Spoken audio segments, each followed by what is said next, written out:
د امریکې خپل کوم د جنگ نه د جهازونه امریکې ته وړي و تېره میاشت هغه یې بیرته اسرائیل ته راورسول. نن شلم د جولای کال 2026 چې د دوشنبې ورځ سره سمون خوري ستاسو خدمت کې حاضر یم.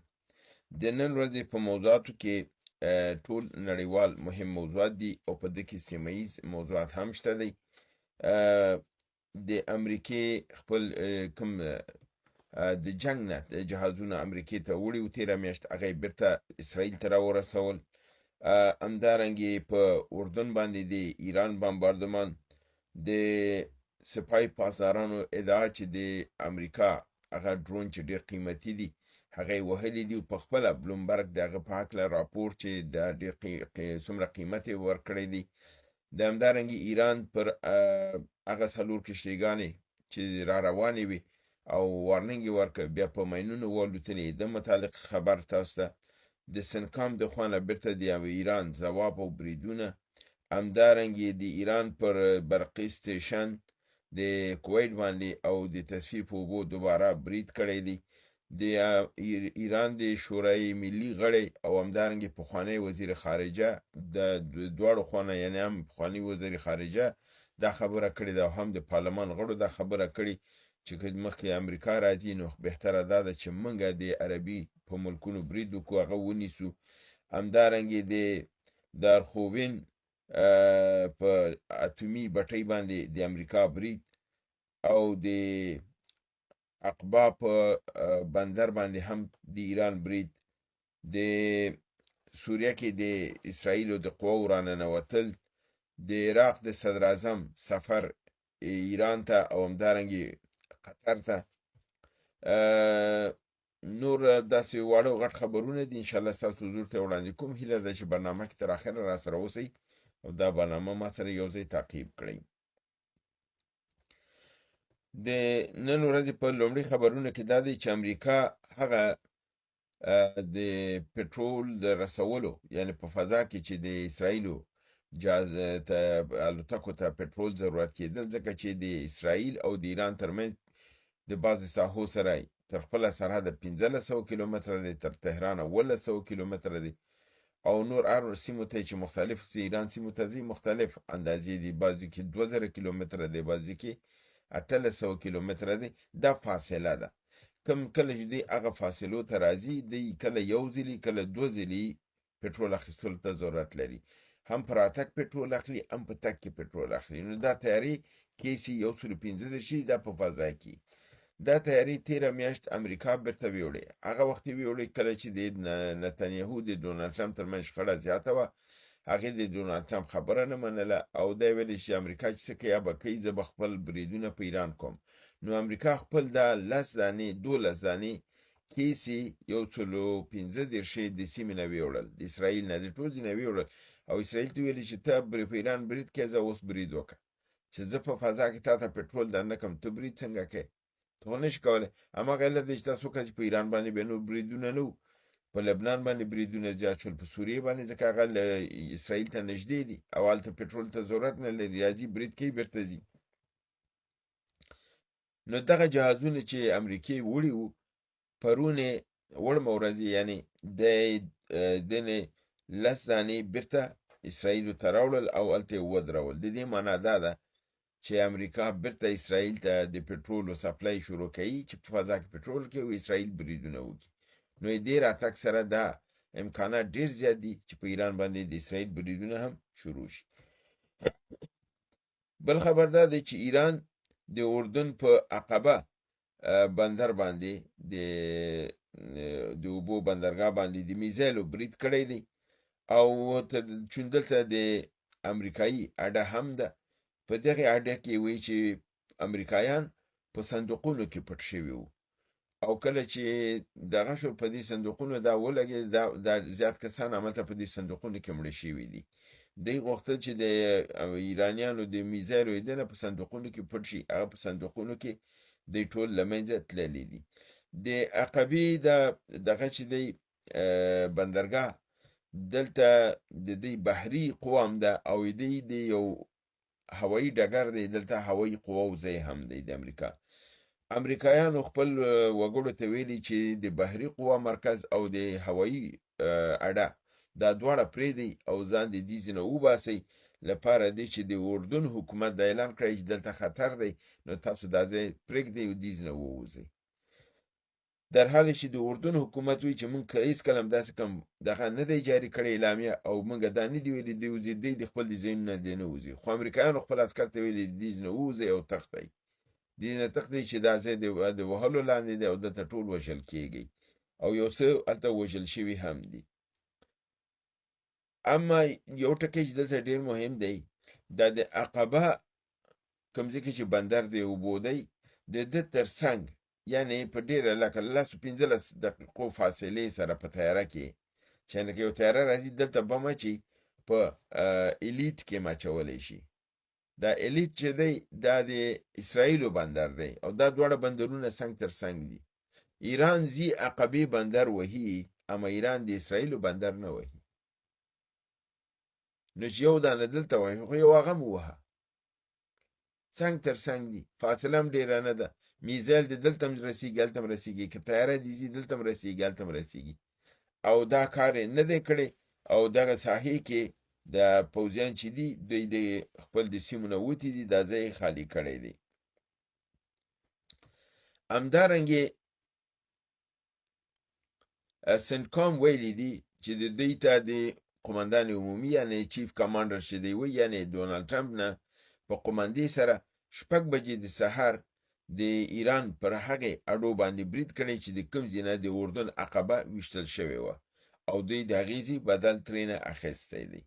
همدارنګې د ایران سپاهي پاسدارانو ادعا کړې ده چې د جنګ د شروع نه تر ننه پورې دوی په حدود د 30 دانې 9QM ریپرز دا ډرون جهازونه چې دي دی راپرځولي دي او له کاره یې ویستلي دي. په عین حال کې بلومبرګ راپور ورکوي چې د ایران د امریکا تر اوسه د $1 میلیارډ په ارزښت سره ډرون له منځه وړي دي او دا ډرون یې ورته تباه کړي دي. دا خپله د بلومبرګ د امریکا د دغې خبر دی. همدې حال کې اسرائیلو خپل قوا په سوریه کې پخوا نه مالته قنطرې سره وه، خو دی وایي دننه نوره خاوره کې ننوتلو پیشرفت شروع کړی. ټانکونه او موټرونه د اسرائیل لیدل شوي دي چې په حرکت کې دي، په مقابل کې د اسرائیل د قواو مقاومت هم نشته او بلکې مقاومت هم نشته او اسرائیلیان لګیا دي د سوریې په خاوره کې دننه ننوځي، یعنې پرمختګ کوي. همدارنګې ایران او امریکا دا خبر ورکړی چې 2 کشتیګانې غرق شوي دي او 2 کشتیګانې په شا تللي دي. د دې قصه داسې ده چې دا 4 کشتیګانې چې دي دا بیړۍ دا د عمان د اوبو په سیمه کې چې دې ته په حساب د تنګې هرمز سویلي سیمه وی یا جنوبي سیمه وی، او دې ته امریکایانو ویلي دي چې تاسو بېغمه لاړ شئ، تنګې هرمز نه تېر شئ، تاسو ته څوک څه ویلی نه شي، زه تاسو سره ولاړ یم. دې کشتیګانو ته یې ویلي دي. دا کشتیګانې چې حرکت یې کړی، ایران دوی ته وارنینګ ورکړی چې مخکې مه راځئ. دوی مخکې راغلي دي. دوی چې کله مخکې راغلي چې دغه روټ چې ورته ایران ویلي په دې روټ مه راځئ، زما چې کومه لاره ښودلې په هغې راشئ، دلته خطر دی. دوی چې په دې لاره راغلي دي، دلته دا ماینونه چې اوبو کې ایران دا کړي دي، 2 کشتیګانې په دې ماینونه الوتي دي او غرقې شوي دي. 2 دانې نور شاته را روانې وې، هغې ودرېدلي دي، بېرته مخه ګرځولې ده، تللي دي او امریکا ته یې ویلي دي چې تا ویلې امن دی لاړ شي، دا خو امن نه و، 2 دانې خو لاړې غرقې شوې، اوس خو موږ هم غرقېدلو. نو دلته د هغه امریکا چې دا وایي چې د تنګې هرمز کنټرول مې لاس کې دی، دلته ثابتېږي چې تنګې هرمز کنټرول یې لاس کې نه دی او هسې خلکو ته ډاډ ورکوي او کشتیګانې په اسانه باندې نشي تېرېدلی. او دا کشتیګانو چې د ایران خبرې ته بې اعتنایي کړې وه او فکر یې کوه چې دی غلطه خبر کې هغې چې راغلل د هغه قیمت یې ادا کړ، لپاره دی چې دلته د هغې د ماینونو سره مخ شول او ماینونو دوی له منځه ویوړل. همدارنګې ایران د کویت په د برقو په سټیشن باندې او همدارنګې د اوبو د تصفیې یعنې ډیسلینیشن پر دغې باندې پلانټ باندې برید کړی دی. دا 2یم ډیسلینیشن پلانټ دی چې په کویت کې وهل کیږي، یعنې څومره چې وهل کیږي د اوبو د قلت دلته راځي. ویل کیږي چې د دنیا 80% څومره چې ځایونو کې ډیسلینیشن کارونه روان دي 80% یې په خلیج فارس کې دي، په همدغه ملکونو کې دي، چې د دې تعداد 400 پلانټو ته رسیږي او د دې نه 2 دانې دا د ایران تر اوسه وهلي دي، یعنی 398 نور هم دي چې دا به ایران وهي، چې څومره دی په ایران برید کې ایران به دا یو وهي، او چې څومره دا وهي هلته د اوبو ضرورت دی کې د سعودي د اوبو ضرورت 80% په ډیسلینیشن باندې دی. دې شته باید متوجه اوسئ 80% اوبه د ډیسلینیشن دي، که د مثلا د سعودي ډیسلینیشن مرکز وهل شي 80% خلک به اوبو کیږي او دا ډیره لویه ستونزه جوړوي. بل خبر دا دی چې هغه هم په نامه د جی فیډ خبر ورکړی دی، لیکونکی د ده چې دا یو ښځینه ده ګیلیا ایساکسن په نامه باندې دې دا مضمون لیکلی دی چې د ایران د ملي شورا غړي او همدارنګه یو تن د پخواني کابینې وزیر چې وزیر خارجه او اوس سیاسي تحلیلګر دی، زه فکر کوم چې اشاره ظریف خواته ده. هغه وی چې دی یو مقاله خپله لیکلې ده او په دې کې پیشبیني کړې ده چې د امریکا مخکې له دې نه چې د ایران په ځمکه باندې خپل قوا پیاده کړي، ممکن چې ایران د سیمې په بعضې ملکونو باندې حمله وکړي او هلته د امریکا اډې خپل په کنټرول کې ونیسي او د هغې ځینه د امریکا سره جنگ شروع کړي. یعنی د ایران جنگ د ایران د خط نه بهر د عربي ممالکو په ځمکه کې ایران د خپل قواو په ذریعه د امریکا مقابل وکړي، ځکه چې کله ایران لاړ چې کویت ونیسي یا بحرین ونیسي یا بل مملکت، امریکا مجبوره ده هلته راشي د ایران سره هلته وجنګېږي مخکې له دې نه چې راشي ایران کې وجنګېږي. دا د امریکې لپاره ستونزه جوړېږي. او که هغه وایي چې نه د کویت ونیو پروا نه کوي، د فرضاً عراق ونیو پروا نه کوي، د بحرین ونیو پروا نه کوي، زه ځم د ایران سره جنګېږم، دا ورته ممکنه نه ده، ځکه چې ایران جنګ وړاندې وړي، بحرین ته وړي، کویت ته وړي، امارات ته وړي، هلته د امریکا سره جنګېږي او اډې دی ورته د منځه وړي. نو امریکا ته دا چانس نه پیدا کېږي چې راشي د ایران په خاوره کې ورسره جنګ وکړي. او دا لګیا دی وي په دې باندې غور روان دی، په دې باندې فکر کوي، او دا د جی اف ډي په مجله کې هم په انګلیسي ژبه باندې دا نشر شوی دی او سپارل شوی دی. همدارنګه امریکا د ایران په یو نیوکلیر بټۍ باندې چې د تعمیر لاندې ده په نامه د سیول نیوکلیر پاور پلانټ، په دې باندې برید کړی. دا په پلانټ چې دی دا ډېر پخوانی دی، 1990 کې دا جوړ شوی دی مخکې د انقلاب نه، او د دې جوړونکي فرانسویانو، بیا پس امریکایان هم په دې کې دغه شول، او کله چې 1980 او 83 کې چینایانو غوښتل دا پلانټ جوړ کړي، د امریکا د مخالفت سره مخ شول او هغې ورته اجازه ورنه کړله چې دا پلانټ جوړ کړي، او بیا ایران په خپله شروع وکړله دا د دارخوین دغه چې دی د هسته‌ایي بټۍ دستګاه دی په خپله ایران جوړه کړله او نن امریکایانو په دې برید وکړه او دی ووهله.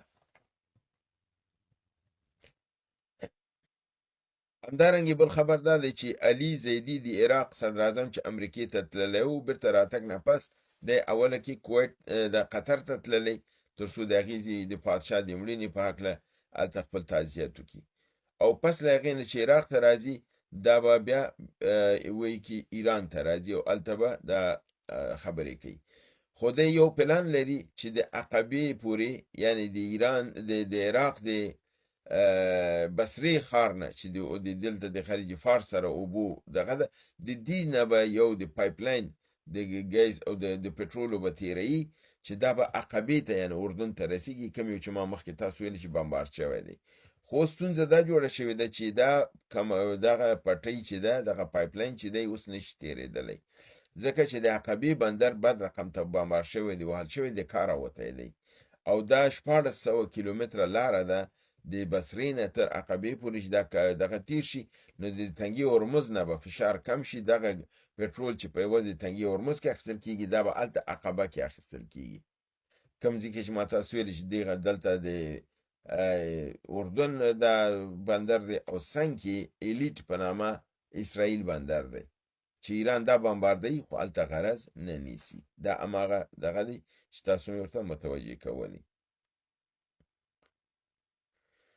همدارنګه اسرائیل د خپل د نفرت په اساس چې په امریکایانو کې پیدا شوی دی او ځوانان د هغې په مقابل کې دي د تجربې په اساس یا د تجربې لپاره 50 میلیونه ډالره هلته میډیا ته ورکړي دي چې د اسرائیل په ګټه کمپاین وکړي او د هغه خلکو چې د ایران او د بل دغې دی د هغې په سر ټکونه وکړي ځکه چې اکثریت ځوانان اوس په امریکا کې د اسرائیل په خلاف دي او هغه اسرائیل سره په حساب دغه نه لري کم همدردي نه لري او اوس اسرائیل دا پیسې ورکړي دي چې د آی په ذریعه باندې کلیپونه جوړ شي او د خلکو کې تیچي ترڅو د خلکو نظریات راوګرځول شي.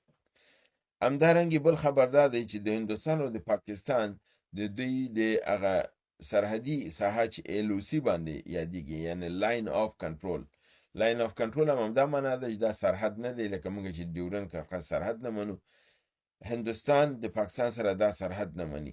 دا په سیمه د راجوړي کې تارکونډي سیکټر کې د پاکستاني پوستونه پر هندوستان باندې بریدونه شوي چې په جواب کې هندوستان بیرته په سرحدي سیمو برید کړی دی او هلته پاکستاني پوځیان وژلي دي. او همدارنګې د پاکستان او د اسلامي امارت ترمنځ پرون د پکتیا په کورمه سیمه کې جنگ شوی دی. دا جنگ 100 ساعته دوام وکړ او په اخر کې پاکستانیان وتښتېدل. دا زما د نن ورځې سیمه ییز او نړیوال خبرونه چې تاسو حضور ته مې وړاندې کړل. هیله ده دا برنامه وګورئ، خوښ کړئ، دوستانو سره شریکه کړئ. تر بل برنامه چې تاسو به حضور ته بیا حاضرېږم. تاسو په لوی پروردګار د عالمیانو سپارم. وما علینا الا البلاغ.